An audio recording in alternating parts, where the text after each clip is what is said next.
Madam আমি কি আসতে পারি? আরে এত দেরি করেছো, এদিকে আসো, হাত পাতো, যাও যে জায়গায় বসে পড়ো।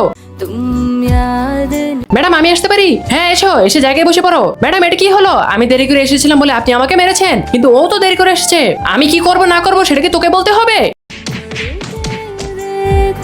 বাচ্চারা তোমাদের জন্য একটা গুড নিউজ আছে, তোমাদের জন্য একটা ড্রয়িং কম্পিটিশন আয়োজন করা হয়েছে, যে জিততে পারবে তার জন্য পুরস্কার রয়েছে। ম্যাডাম আমি জানি আপনি আলিনাকে একদমই পছন্দ করেন না, আমিও আলিনাকে একদমই পছন্দ করি না। ওকে যেভাবে হোক আমরা আটকে রাখবো। ও যদি কম্পিটিশনে না থাকতে পারে তাহলে তো কম্পিটিশন আমি জিতে যাবো। প্রমাণ দাও তুমি মহান আল্লাহ তাআলাকে কতটা ভালোবাসো। মহান আল্লাহ তাআলাকে ভালোবেসে থাকলে একটি লাইক করে চ্যানেলটি সাবস্ক্রাইব করে দাও। আরে আমাকে কেন ধরে নিয়ে যাচ্ছ? আমাকে ছেড়ে দাও, আমাকে এখানে বন্দি করে রেখো না। কাজ হয়ে গিয়েছে, এখন ড্রয়িং কম্পিটিশনে আমি জিতবো। আরে দরজা থেকে শব্দ হচ্ছে কেন? দরজাটা খুলে দেখি। আলিনা তুমি এখানে আটকা পড়ে আছো কেন? ম্যাডাম আমাকে ওরা আটকে রেখেছিল। তোমাদের কম্পিটিশন এখন শুরু হয়ে গেল। ম্যাডাম আমার ড্রয়িং করা হয়ে গেছে। হ্যাঁ খুব ভালো হয়েছে, নেক্সট এসো। হ্যাঁ তোমার ড্রয়িংটাও খুব ভালো হয়েছে। সবার ড্রয়িং তো নেওয়া হয়ে গেছে, এখন তো আলিনা বাকি আছে।